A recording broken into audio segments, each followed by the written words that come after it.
If you're watching this video, you probably already know that swim baits cause a big bite, meaning you can catch bigger fish with them. But which one's best? That is what we're going to talk about today. My name is Wesley Littlefield with YourBassGuy.com, and I'm going to break down what exactly a swim bait is, the different types, where to fish them, and how to fish them, and then of course let you know which one's the best. Let's get started.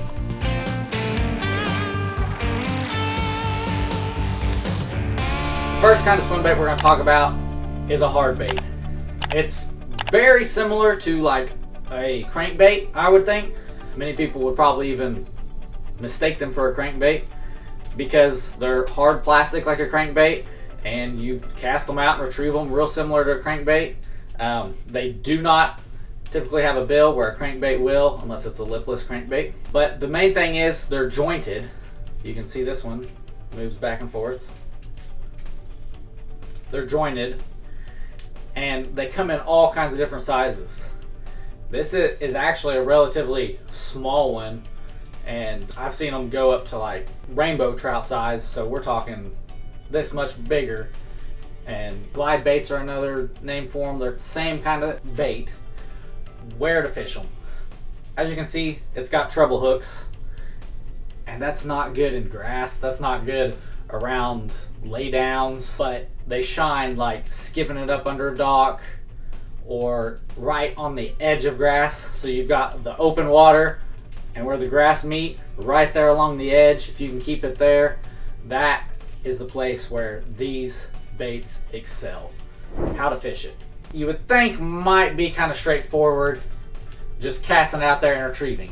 While you can do that and it will get bites, it's actually best to cast it out there, twitch it sporadically, reel it in, twitch it sporadically, just make this bait look like it's injured or it's confused, it doesn't know where it's going, something's wrong with it, and make it look like it's an easy target for that bass.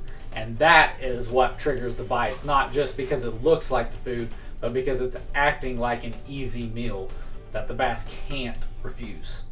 All right, let's move on to our next one. Soft plastic swim baits or soft swim baits. This is actually kind of a hybrid for it, and it's actually a hybrid in between a whole lot of things. You can see here that it's got kind of a paddle tail, which is actually one that we're going to talk about next, but it's very soft and squishy. I like squishy, it's a cool word.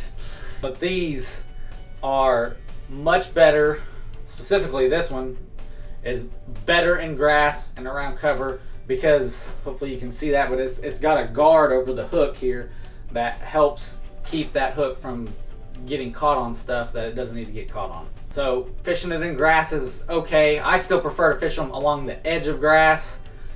I will cast this one almost like a jig up into laydowns, nasty looking tree stumps and stuff, and of course dropping it and bouncing it down the rock ledges, anything like that. This one shines. You can also fish this one in open water too, where you cast it out there and retrieve it sporadically, straight retrieve, whatever you kind of feel like the bass are gonna bite. And these soft plastic swim baits do wonders. Now, I've actually got a few to choose from. I've got like this one, which is the Agent E. Edwin Evers designed it. It's a lot of fun to throw. I've got another one that looks more like a shad, but it's still got the single hook. And then I've even got one that's got treble hooks here. And I like treble hooks because they have a better hookup ratio, meaning if you get a bite, you're more likely to hook that fish. But they also get tangled up and stuff. Like this one, I wouldn't fish in the grass. I wouldn't want to throw it up near a lay down, especially with a bunch of little branches. But along the edge, out in the open, maybe get it close to the bottom and bounce it along the bottom. But even at that, these treble hooks are more likely to get hung up. So I'd rather take this one and bounce it along the bottom. And our final swim bait to talk about is what they call a Kitex, a ribbed, a paddle tail. You can see it's a soft plastic.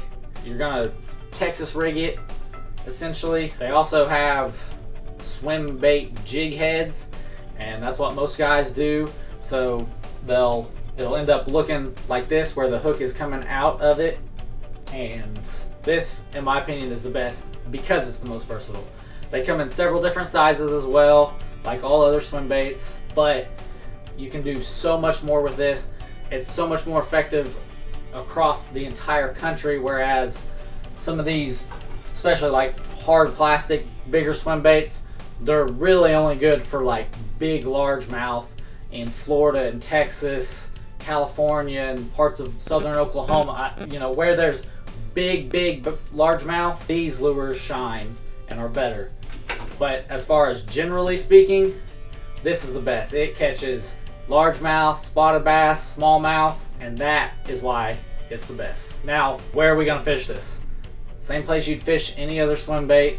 We're talking along the edge of cover, and because I've got an exposed hook, I'm not gonna throw it into cover because you're gonna get hung up a lot more. How to fish it is generally about the same. You're gonna either bring it in with a straight retrieve, slow rolling it along the bottom, bouncing it along the bottom, or bring it in, twitching, letting it drop, letting it fall, bring it up real quick, sporadically. It's very similar to another swim bait, but yet it's much more effective simply because you can use it in a wider array of scenarios. Swim baits are great to fish with, especially when you're targeting big bass, because they're that larger profile.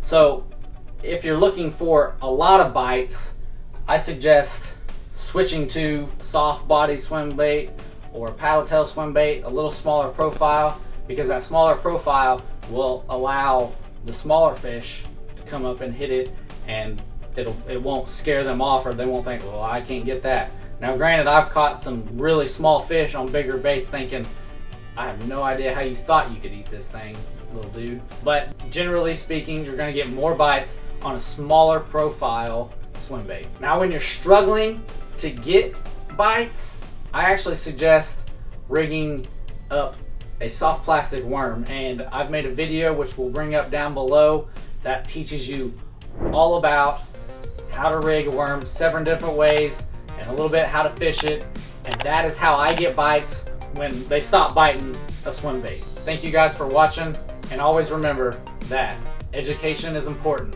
but fishing is essential.